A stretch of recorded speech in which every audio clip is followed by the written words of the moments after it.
23 minute voor 4 uur luister na Radio Pretoria. En soos gewoonlik op 'n woensdagmiddag het ons die kragdagmanne hier by ons in die ateljee. Oom Hendrik Verwoerd, middag, welkom terug. Middag James. Ja, die kragdag vind natuurlik op die 23ste Junie plaas en luisteraars wat solank meer inligting daaroor wil bekom, kan ook die webblad besoek www.kragdag.com. Nou, oom Hendrik, die twee gaste wat jy vandag saam met jou gebring het, is glad nie onbekend by Radio Pretoria luisteraars nie, maar wil jy hulle aan die woord stel? Graag. Ons het natuurlik nou op 'n woensdagmiddag wat ons nou onder ons tema van doen jou eie ding vir mense inligting gee rondom idees en dinge wat al op pad is na ons. Sommige is al hier, wat vir ons in staat sal stel om al meer ons eie ding te kan doen onafhanklik.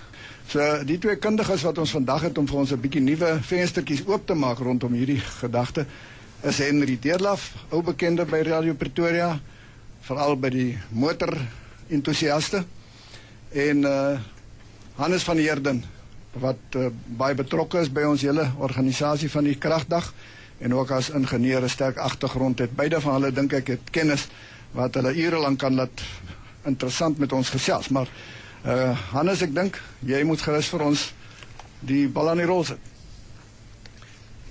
Ja, baie dankie. Net om so 'n bietjie weer die drade op te tel. Ons het verlede keer gaan kyk en gesê, maar goed, as ons praat oor alternatiewe energie, wat nou maar 'n onderafdeling is van wat ons sê, doen jou eie ding, dan is daar die dinge wat 'n mens opgewonde maak, wat die appelkar kan omgooi, en waarvan mens hoor, wat energie op nuwe maniere gaan opwek. Dit het toegelei daartoe dat ons verlede woensdag bietjie gesels het oor 'n nuwe binnebrand engine, wat beloof om 'n groot sprong vorentoe te wees, die Oopok engine. En omdat dit met die motorvervaardigings te doen het, iets is wat die manne interesseer wat van karre hou, het ons dan ook vandag vir meneer Henry Deurlaf ook gevra om 'n bydrae te kom lewer en bietjie daarby aan te sluit en te sê, maar daar is 'n klomp dinge aan die gebeur in die motorindustrie. En as ons kyk na brandstof en as ons kyk na groter effektiwiteit, wat is die dinge wat u opgewonde maak? Ja, nee, dit is lekker om in die weekhoek draai te maak hier by my familie, kan ek amper sê.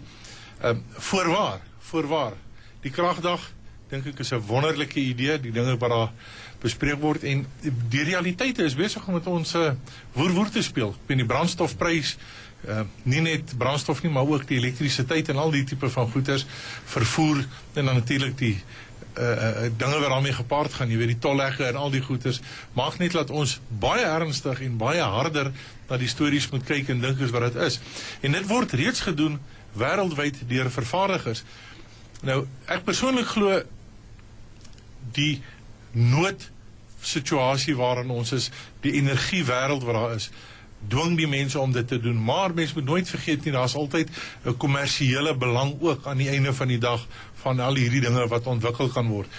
Die nuwe masjien waarvan ons praat is 'n baie goeie ontwikkeling.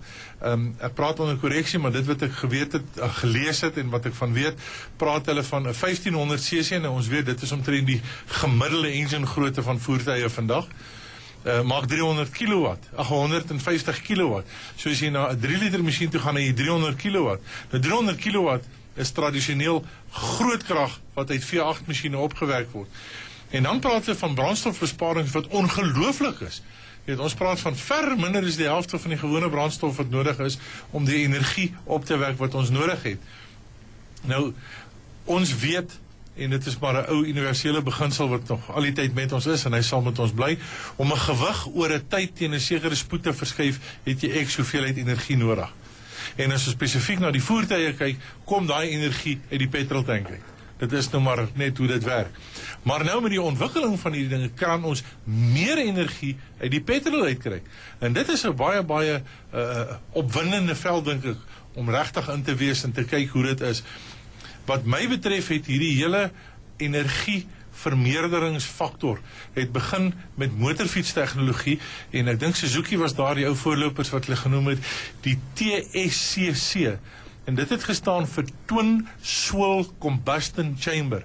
Met ander woorde, die warreling wat binne in hierdie ontbrandingskamer moet teweeggebring word, moet groter en beter wees. Met ander woorde, die ou stormwindjie moet ons nou in 'n orkaan verander in die binnekant, en dan gaan ons beter ontbranding kry. En daarvan het 'n klomp ontwikkelinge gekom om meer energie uit die brandstof uit te kry, en hierdie masjien waarvan ons nou praat, gebruik basies die 3 beginsels waarop enige masjien loop, en waarmee ons energie kan opwek. Hy moet saamgeperste lug hê, wat brandstof in hom het.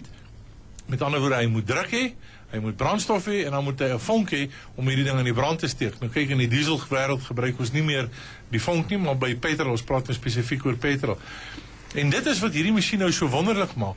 En dan is daar ander sekondêre dinge wat bykom, soos wrywing. Dit is alles goed wat weer energie steel wat opgewek kan word. Nou met 2 silinders, en hulle beweeg teenoor mekaar om hoër druk te kry, plus 'n drukaanjaer in die vorm van 'n turbo, en al die goed maak net dat die teelepel petrol wat ons ingooi, gee nie meer vir ons 5 perdekrag nie, maar hy gee nou vir ons 8 en 10 en 12 perdekrag. So dit is baie, baie lekker. Maar die petroltjie wat ons nou in hierdie masjien moet ingooi, het ook dan natuurlik nou weer totaal nuwe vereistes. En daar moet ons baie, baie dankie sê vir motorsport, soos by die Formule 1's en al hierdie tipe van dinge.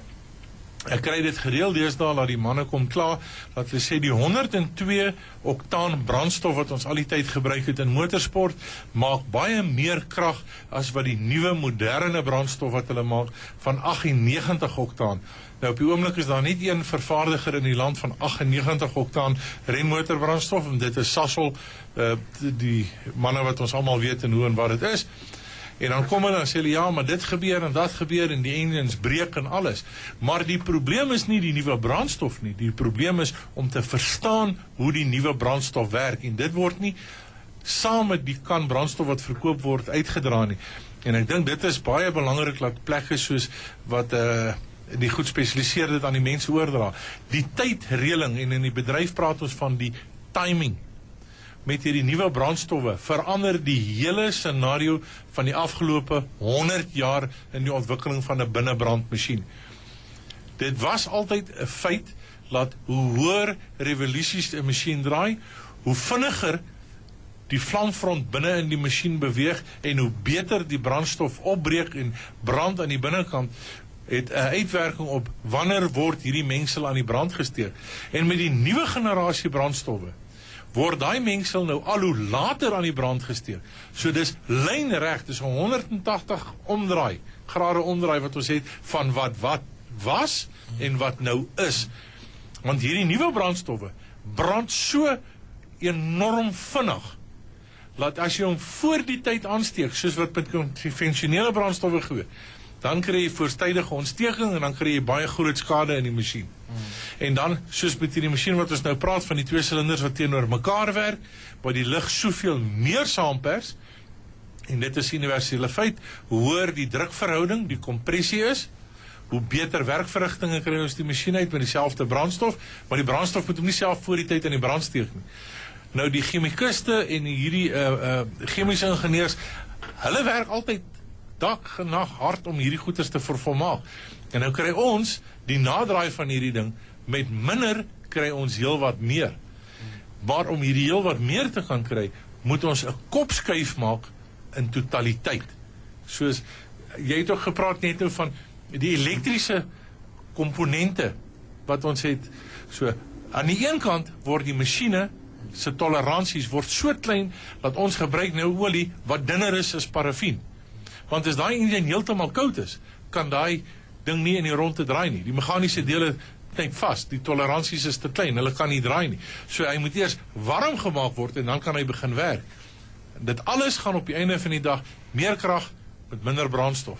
En dan gaan ons nou, dis die een kant, die masjiene hoe dit is, en dan 'n baie groot sprong, regtig 'n groot sprong wat daar is die elektriese kant. Maar jy weet meer van die elektriese kant af as wat ek van hom al weet, van hoe hierdie dinge werk en die herwinning van energie om dit weer later te kan gebruik. En daar is Formule 1 renmotors, is die leiers op hierdie gebied. Maar daar's verskriklike interessante verwikkelinge wat hierdie tipe van ding ook gaan teweegbring, en ek dink dit is waaroor dit is, met meer verminder.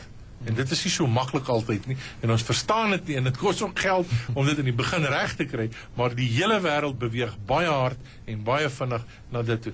Maar die elektriese gedeelte, glo ek op hierdie stadium gaan wees, in my siel glo ek die nuutste enjin wat op die mark het, is die vervolmaking van die binnebrandmasjien op die Otto beginsels. Maar die elektriese gedeelte, dink ek is hulle besig om nou die punt van die ysberg oop te maak en reg te kry. Ja, as hulle 'n paar keer gesê, om meer effektief energie aan te wend, is gewoonlik nie 'n een dimensie oplossing nie. Ons het nou gehoor, die brandstof verander en dit help ons. Ons het gehoor, jy kan jou tyd van die kar aanpas, dit help ons. Ons kan die hitte weer benut om energie op te wek en dit help ons. En dit is nou die volgende punt wat ek miskien so ietsie wil oornoem wat die luisteraars baie interessant sal vind. Nog 'n gebied waar die mense wil optimiseer om bietjie meer energie te haal of effektief oor te sit in meganiese energie as wat ons tot dusver reg gekry het. En wat hulle doen is, hulle probeer dinge soos ons remaksie, wat ook nou weer energie gebruik, weer omskakel in energie wat ons, as ons weer versnel, kan benut. En die manier waarop dit gedoen is elektries. So elektries en verbeteringe hoe ons die elektrisiteit opwek en stoor, is ook vir ons in die motorindustrie van belang. Die binnebrandmotor het ons gesê het jare dieselfde gebrei en die laaste klompie jaar sien ons groot ontwikkelinge. Dieselfde is waar vir elektriese motors. Sedert dit ingekom het, was die variasie op die basiese ontwerp maar baie klein gewees. Dit is dalk besig om ook te verander. Daar is nou 'n elektriese motor op die mark wat 'n maatskappy in Amerika ontwikkel het, wat heeltemal anders werk as die een waaraan ons gewoond is. Ek gaan nie in die tegniese detail te veel ingaan nie, want mense kan nou op die webblad ook gaan kyk. Ons het 'n skakel daar aangebring waar hulle kan gaan kyk hoe die motor werk. Maar 'n tradisionele elektriese motor bestaan uit 'n rotor in die middel, wat almal ken, met die stators of die magnete aan die kant. En hierdie ding draai dan in die middel om 'n as. Die magneetveld is 90 grade tot die as. En soos wat hy draai, word die elektrisiteit dan opgewek. Dis interessant dat Tesla, dis mos hy van, ja, die ou wat die elektriese motor aanvanklik ontwerp het self net voor sy dood gesê hy het die paar probleme met die motor opgelos, maar die geheime is saam met hom dood. En so het daai motor met sy gebreke bly voortleef. Nou wonder ek of een van sy oplossing nie was wat hierdie ouens reg gekry het nie. Wat hulle doen is, hulle het die rotorgedeelte is soos 'n pannekoek, 'n wiel wat spin tussen die twee stators wat ook soos twee pannekoeke aan weerskante van hom sit. Daar's 'n klompie redes waarom dit baie meer effektief is, maar die ouens wat die formules ken, kan maar gaan uitwerk.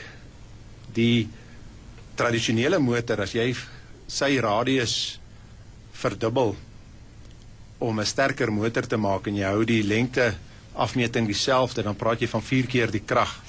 Dit wil sê, is 'n kwadratiese funksie.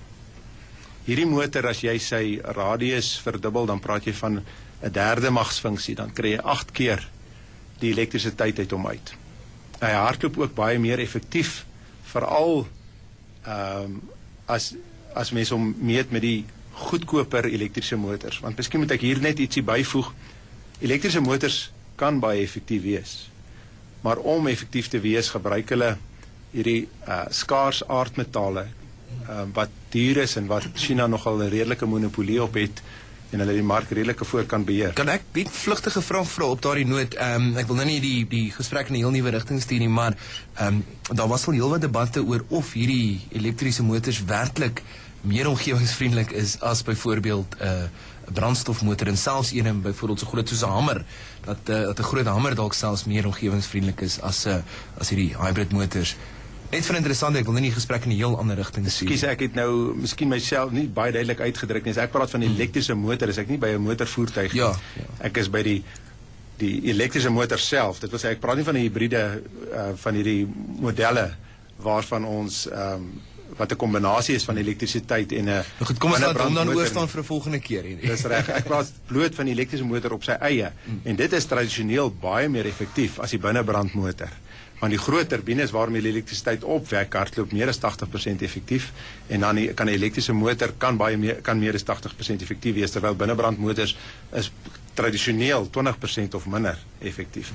So ekskuus, ek praat oor hierdie elektriese motor, maar omdat hierdie elektriese motor nou ontwikkel is en soveel meer effektief is, kan 'n baie kleiner motor groter elektrisiteit opwek en 'n baie meer stabiel en 'n beter gehalte elektrisiteit. En so het daar nou op die mark gekom 'n produk met die naam Auragen. Deur 'n maatskappy Aura Systems in Amerika wat nie veel groter as 'n alternator is wat ons in 'n kar kry nie. En hulle bedoel ook dat dit in karre geïnstalleer word. Dit kan in die meeste bakkies of 4x4's ingesit word. Een met so 'n bietjie meer spasie is die heel klein karretjies. En hulle doen dit dan ook. En hierdie ding kan dan tipies of 5 of 8, selfs 16 kW as jy twee bymekaar sit in 'n vragmotor opwek teen luierspoed.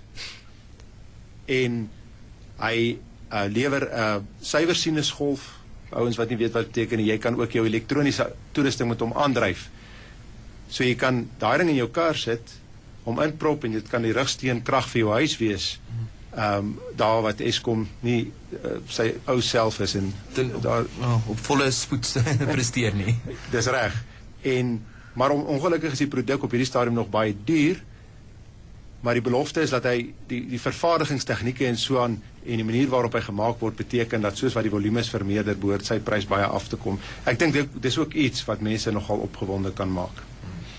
Ja, ek dink jy weet, mense moet nie net kyk na die idee van hoe dit werk nie, jy moet kyk na die implikasies van wat so 'n motor gaan hê. Kom ons begin huishoudelik. Wasmasjiene, tuimeldroërs, haardroërs, jy weet, in die industrie slypmasjiene, grinders soos wat hulle van praat, ja. Jy weet, hoekslypers, slypmasjiene op die plaas, boorgatpompe, besproeiingspompe. As jy met die helfte van die energie kan wegkom en net dieselfde hoeveelheid krag uit om uit kry, perrekrag, windkrag, wat ook al jy dit wil hê. Dis enorm. Jy weet, dit gaan absoluut nie beperk wees tot 'n industrie nie. Dit gaan wees universeel. En dan gaan jy dink wat gaan die impak daarvan wees en hoe ongelukkig gaan die manne wat die groot bonusse wees by Eskom as hulle kragverbruik skielik die helfte verminder, jy weet, want hulle inkomste gaan gehalveer word. Maar so wat dan nou tereg gesê word, die beginsels is vasgelê. Die punt van die ysberg is nou om die eerste een te maak. Ek wil nou net vra, hoe haalbaar en hoe naby is die algemene kommersiële handel van so 'n tipe motor? Kyk, daarin word verhandel. As ek sê duur, hulle praat op hierdie stadium van omtrent so $1 per watt. So as jy na die 5 kW een kyk, dan praat jy van so $5,000. Wat vir die meeste ouens waarskynlik buite sy begroting val. Nou moet mense ook bysê dat skootrekenaars was destyds toe dit net verskyn het op die mark verskyn het, was dit absoluut onbekostigbaar. En nou het omtrent elke tweede persoon 'n maar dit is skootrekenaar. vir die tegnologie word gevestig. Ja. En dan word die gevestigde tegnologie ontwikkel. En daai ouens is nou die eerste ouens wat nou begin om hierdie gevestigde tegnologie te ontwikkel. En met die ontwikkeling is daar groot ding op. Weet jy dat skokbrekers gaan deesdae ook elektries batterye kan laai? Want die energie wat gebruik word vir die skokbreker wat op en af wip, en ons kry dit alreeds, hierdie klein flitsies wat jy skud, nee, dan brand die flitsie vir 'n rukkie. So daai tegnologie gaan ook in motors ingebou word. Dis net nog nie bekostigbaar nie, maar hulle werk aan dit. Hierdie tyd het ons ingehaal. Wat my betref kan ons nog lank hier sit en gesels. Dis 'n verskriklike interessante onderwerp. Luisteraars wat belangstel in hierdie onderwerpe en absoluut ander vorme van alternatiewe energie en alternatiewe kragopwekking moet verseker 'n draai maak by die kragdag, die 23ste Junie. En as jy meer besonderhede benodig, besoek ook Kragdag se webblad www.kragdag.com. Oom Hendrik, baie dankie dat julle kom inloer het, Oom Hendrik Verwoerd, en dankie ook aan jou gaste. Groot plesier.